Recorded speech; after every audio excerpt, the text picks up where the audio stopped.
Welcome guys, I'm going to try a bit of a new style for this episode. I'm going to be briefly covering 4 common accusations that people have about Christian beliefs, just a few thoughts that hopefully can shed some light on any confusion that you might have. By no means am I going to have all the answers. Each of these could be discussed for days and days, and if you do have more questions or you're still confused, please don't hesitate to contact me. Awesome, let's get into it. So imagine the world is about to be hit by a giant asteroid that would wipe out all life. The message would spread around on the news quickly and everyone would be panicking. If someone tries to warn me, I can't just reply, "Oh, sorry, I'm not really into asteroids." This truth is relevant worldwide. It affects everyone just as much. In the same way, the message of Jesus in the Gospel is universal and eternal relevance. He said, "Anyone who lives and believes in me shall never die. Do you believe this?" As demonstrated by the great works of the philosopher Aristotle, something cannot be true for one person but not the other. If I were to say to you, that wall over there might not be real for you, might be real for you, but it's not real for me, you would laugh and say, go on then, try and walk through it. If it's not real for you, it won't stop you. If you said to me, Jesus is a nice thing for you to believe in, but I don't really need him, you can see how that statement no longer makes sense. Christianity is not just a hobby that you can be into or not. We need a saviour, whether we have realised it or not. Some people think that the world's problems can be solved by having good healthcare, food, shelter, education, and everything else that we associate with success and affluence, but if that was the case, God wouldn't have sent Jesus, he would have sent an economist, a doctor, and a politician.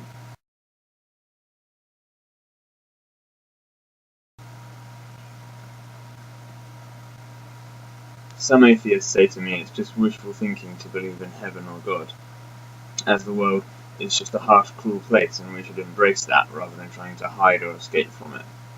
On the contrary, I believe it's wishful thinking to think that science has all the answers and that we're the masters of our own universe.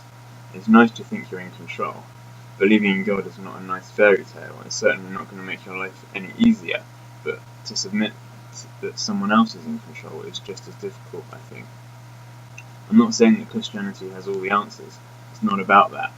It's trusting that God has them and He knows what's best for you and surrendering to the idea that only He knows what's best.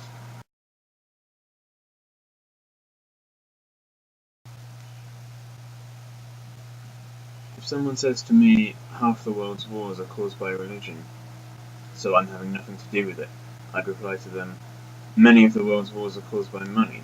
We have nothing to do with that also. Any system of beliefs is open to abuse, and the Bible does not justify violence. Christians in the Middle East think they need to retake Jerusalem from the Muslims to carry out God's work, but they obviously haven't understood the Gospel's message. There is no such thing as a Christian nation, just Christians who live in many nations. The basis of our faith is not a place, but a person, Jesus. There were wars in the Old Testament. However, these were needed as the world was so broken. Just like applying chemotherapy to cancer, you have to cut out evil or it will spread. Some accuse God of favouring the Israelites, but at the times when they turned away from God, they too were punished. The rebellious nations that turned back to God were also forgiven. God gave all of these nations a chance to turn away from their own evil ways. He was patient. Anyone who uses Christianity as an excuse for violence is going against what Jesus stood for. He said, love your enemies. He came to the world not to kill his enemies, but to die for them. He cried out when a friend took up the sword to fight the soldiers arresting him and bringing him away to be crucified. That was the level of his commitment to his beliefs.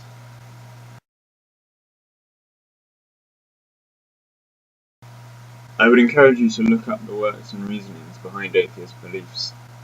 To be completely honest, I do find some of their arguments very compelling, at least intellectually. However, when it comes to the heart, I see no love in this kind of worldview. While these views do explain some things very well, there are some that I believe they fail to address entirely. Subjects such as morality, good and evil, compassion, love, kindness, altruism. I think these ideas and qualities seem completely illogical without God. and from my personal experience, I do not think they are just illusions. They seem very real concepts. I was very sad to talk to a guy who once told me that love is not real, it's just a chemical reaction inside the brain, and I couldn't help feeling very sorry for him, and I wondered what must have happened for him to believe that. I'm not going to claim that Christianity can explain our world better, but I certainly think it helps us try to understand how we should live our lives. There is a certain element of our faith that means we don't know everything. We trust that God has the answers and is guiding us towards what's best for us. Now, I know atheists will scorn anyone who brings up having faith into a so-called argument of logic, reason, and evidence. However, I would claim that atheism is also a faith-based position. They have faith that one day there will be undeniable evidence that there is no God, or that God does not exist, and they do not require evidence because they have faith that such a claim could never be true.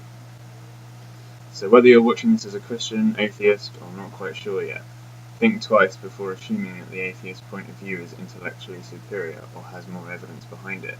This is what people like Dawkins would have you believe, but I can assure you that is not the truth. Atheists must appeal to faith just as much, if not more, than a Christian. That's it. Thanks for watching. I love you guys. God bless.